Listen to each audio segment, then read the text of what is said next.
आप सभी का हमारे चैनल आध्यात्मिक ज्ञान गंगा में हार्दिक स्वागत है। आज मैं आप लोगों के लिए अत्यंत ही ज्ञानवर्धक कहानी लेकर के आई हूँ। यह कहानी आप पूरा ज़रूर सुनिएगा, देखिएगा और यदि यह कहानी अच्छी लगे तो मेरे चैनल को सब्सक्राइब करिएगा और इस वीडियो को लाइक करिएगा और अपने दोस्तों में भी शेयर करिएगा। यह कहानी अत्यंत ही ज्ञानवर्धक और प्रेरणादायक है। यह कहानी हमको हमारे जीवन में प्रेरणा प्रदान करेगी और हमें सीख देगी कि हमको समाज में कैसे रहना चाहिए और किन किन लोगों से, कैसे लोगों से बचना चाहिए और कैसे लोगों की संगति करनी चाहिए। एक समय की बात है, एक जंगल में एक शेर रहता था। वह शेर अत्यंत ही शक्तिशाली था।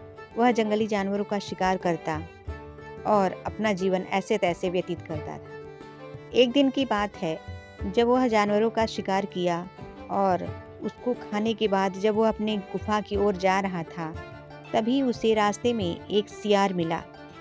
वह सियार अत्यंत ही चतुर चालाक था। वह सियार उस शेर को देखते ही उसको प्रणाम किया और उसका गुणगान करने लगा। शेर उस सियार को देख करके उससे बोला। अरे, तुम ये क्या कर रहे हो? सियार बोला, हे जंगल के राजा, मैं आपका सेवक बनकर अपना जीवन धन्य करना चाहता हूँ। कृपा करके आप मुझे अपने शरण में ले लीजिए, मुझे अपना लीजिए और मुझे अपनी सेवा करने का मौका दीजिए। यह सुनकर शेर सारी बातों को समझ गया। शेर जान गया कि सियार उसके साथ रह करके उसके शिकार किए हुए भोजन का बचा हुआ भाग खाना चाहता है, उसके साथ रह करके अपना पेट पालना चाहता है। इस बात को समझते हुए भी शेर ने सोचा कि चलो, इसके साथ रहने से मेरा क्या जाता है, चलो अगर मेरे साथ रहेगा तो छोटा मोटा काम तो कर ही दिया करेगा।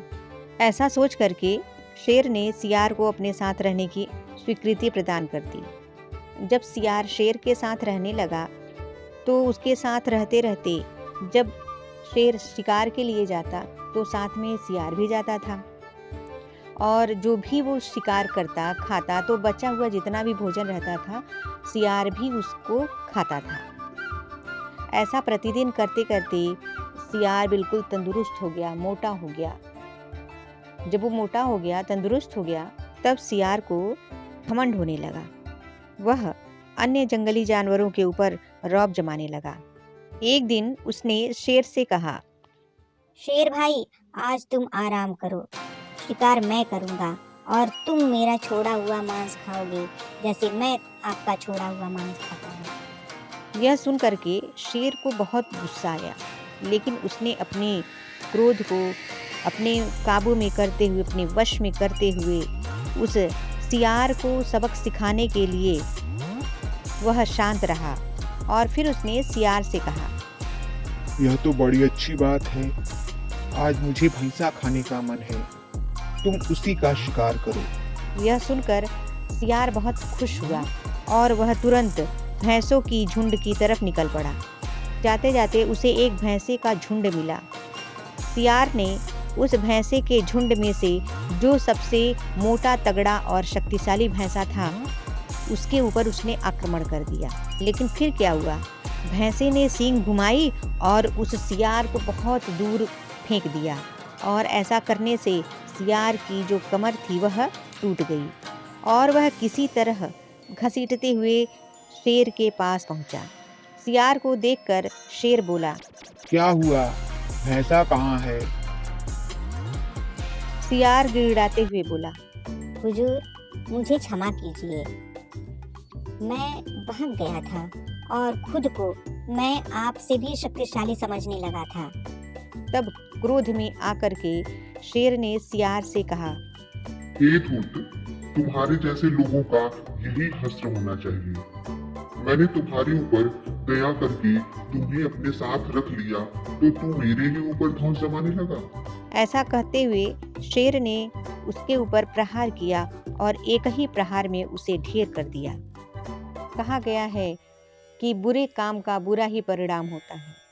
यदि हम किसी के द्वारा किए गए उपकार को भूलते हैं और अपने अस्तित्व को भूल करके अपने से बड़े लोगों का अपमान करते हैं तो अपना भी अंजाम यही होता है। तो हमें इस कहानी से सीख लेनी चाहिए कि ऐसे लोगों से बचना चाहिए जो कि उपकार करने पर भी उसको नज़रअंदाज करते हुए अपने आप को ही, स्वयं को ही सबसे बड़ा समझें। और यदि हमें समाज में रहना है, हमें सही तरीके से जीवन जीना है, तो अहंकार से बचें और जो सक्षम है उसके प्रति नम्र हुए और कोई भी कार्य अहंकार पूर्वक ना करें, क्योंकि अहंकारी का हश्र हमेशा बुरा होता है।